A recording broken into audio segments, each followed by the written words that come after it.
Viidiyoo kana akkuma banteen baga gammaddee isin jechuun barbaada. Akkuma yaadattu guyyaa muraasa dura KineMaster gonkumaa bilbila nama kamiyyuu keessatti akkan hojjanne ta'us viidiyoo kana keessatti ammoo furmaata isaa salphaan si fideera.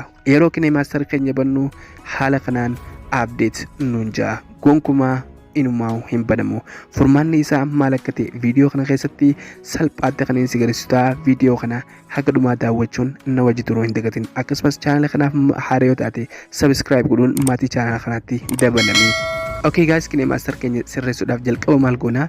Aappii KineMaster duraan jalaa qabnu delete goonaa jechuudha. Akkuma agartan kunoo kiyya isa kana jechuudha. KineMaster duraan isin jala jiru sirriitti hubadhaa. Delete jalaa goonaa jechuudha. Ana amma kunoo tokko kana delete godhee isin agarsiisa. Qaqqabee yeroo ta'an kunoo haaluma kanaan KineMaster uninstall godha jechuudha.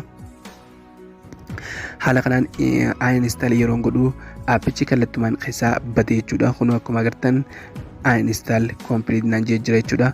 Haala kanaan ergan wanta godhee amma step isaan isin agarsiisa. Haala kanaan erga delete goonee amma maal goona?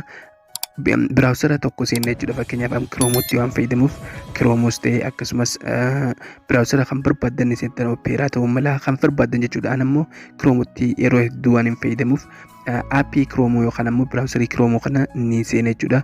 Kana yoo fayyadamtan baay'ee gaariidha jechuudha. Erga haala kanaan seennee maal goona? Iddoo searchii jedhamtu kanarratti waan hin barreessu sirriitti ilaaluu qabdu jechuudha. Haala kanaan erga naaf fidee maaliin godha? KineMaster Pro.cc haala kanaan step isaa sirrii ilaalaadha. KineMaster Pro.cc kan jiru kunoo weebsaayitii kana niin barreessaa. Weebsaayitii kana ergaan barreessee amma jala kanarratti jala naa baase jechuudha. Isin kana dhiistanii weebsaayitii kana search gootu jechuudha kallattumaan. Haala kanaan erga search goonee kunoo weebsaayitii keessa nu naqaa jechuudha. Weebsaayitii keessa erga nu naqee maal goona? Amma gad deemnee iddoo daawunlood jettu diimtuu isa tana ni argattan. Iddoo tana ni cuqaafna. Yeroo iddoo tana cuqaafnu kallattumaan bakkeen itti nu dabarsu walumaan ilaalla. Haala kanatti na dabarsa jechuudha. Amma erga ammas as na dabarsee gadiin deema. Haala kanatti yeroo dabarse ammas iddoo daawunlood jettu tana ni filadha jechuudha. Isa lammaffaaf step isaa akkan dogoggore sirriitti hordofaa. Ergaan haala kanaan filadhee maaliin godha? Daawunlood iddoo itti ni filadhaa. Sana booda ammas iddoo kanatti na dabarsaa jechuudha. Iddoo kanatti erga na dabarsee gadiin deema ammas haala kanaan gad deemee maaliin godha? Wayitti naan jiru jira afadhu obsi naan jiru jira kunoo ergaan xiqqishoo obsee booda sekondii muraasa booda haala kanaan naa baase jechuudha. Erga haala kanaan naa baasee kana keessaa kan barbaadan filattanii jechuudha. Liinkii as keessaa jechuudhaan isa jalqabaa kana akka filattan isin barbaada yoo bilbilli keessan hin ta'u jeemmoo isa jalaa filachuu ni dandeessanii kan barbaadan keessaa kan bilbilli keessan hoyyamu ammoo isa jalqabaatiin filadha jechuudha. Isa jalqabaa kana yeroo filadhu kallattumaan eessatti akka dabarsu waliin ilaalla. Kunoo akkasumatti kallattumaan miidiyaa faayir isaanii keessa naqaa jechuudha. Miidiyaa faayir keessa yeroo naqu kunoo haala kanaan naaf fida. Amma erga haala kanaan naaf fide iddoo daawunlood yeroo cuqaasu kallattumaan eessa dabarsaa. Kunoo haala kanaan daawunlood ageenyaan ja'an dabarfadhee waan hin jiruuf isin daawunlood isiniin ja'a. Haala kanaan ni dabarfattu mee kallattumaan dabarseetumaan isin garsa kanaas jechuudha. Haala kanaan yeroo daawunlood ageen godhu diiteelii isaa gama gubbaa kana naaf fida. Kunoo akkuma agartan diiteelii erga naaf fidee kunoo diiteelii ni tuqaa. Kunoo akkuma agartan dabaraa jira isa lammaffaa jechuudha. An amma kana irraa deebi'ee kunoo isa kana dabarfadheetiin jira jechuudha. Isa kana ergaan dabarfadhee amma haala kanaan erga dabaree install niin godhaa jechuudha. Hubachiisaa KineMaster isa dabre jalaa haquu hin irraanfatinaa. Sana booda install yeroo godhu simpilii isa kanaan hin cuqaasaa.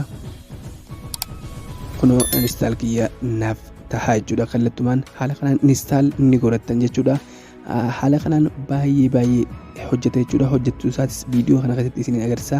An install godhee waan hin jiruuf kallattumaan yeroo osoo hin gubne keessaa ba'ee KineMaster oriijinaala kan amma dabarsa kana seenee isin agarsiisa jechuudha. Kunoo akkuma agartan KineMaster kiyya haala kanaan naaf dabree jira. Yeroo hin cuqaasu abdeettee jira jechuudha. Haala kanaan naaf fida.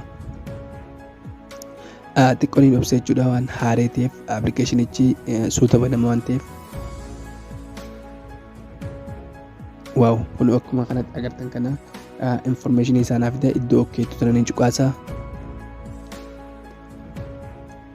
Ammallee hin obsee jechuudha. sarchi naa godhu jira jechuudha gama jalaa kanarratti. Haala kanaan ammaas na simata welcome bakka ittiin hin tuqaa. Okay, waaw Kinemaster kiyyaa haala bareedaa ta'een naaf banamaa jechuudha. Yeroon iddoo pilaastana cuqaasu saayizii yookaan ammoo bifaan viidiyoo tolchuuf barbaadu TikTokis ta'u viidiyoo naaf fida jechuudha. YouTubeefis ta'u haala kanaan iddoo kireetiin godha tokko filadhee ani YouTubeef waan hin filadhuuf sana booda iddoo alloo ittiin hin cuqaasaa roteet naa ta'a jechuudha.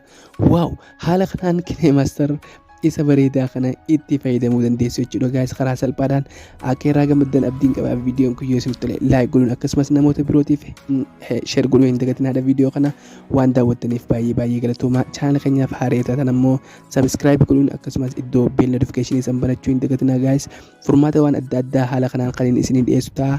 Viidiyoon kun yoo isin gammachiise yaada keessan naaf qoodan isiniin jaa. Waan daawwattaniif baay'ee galatooma.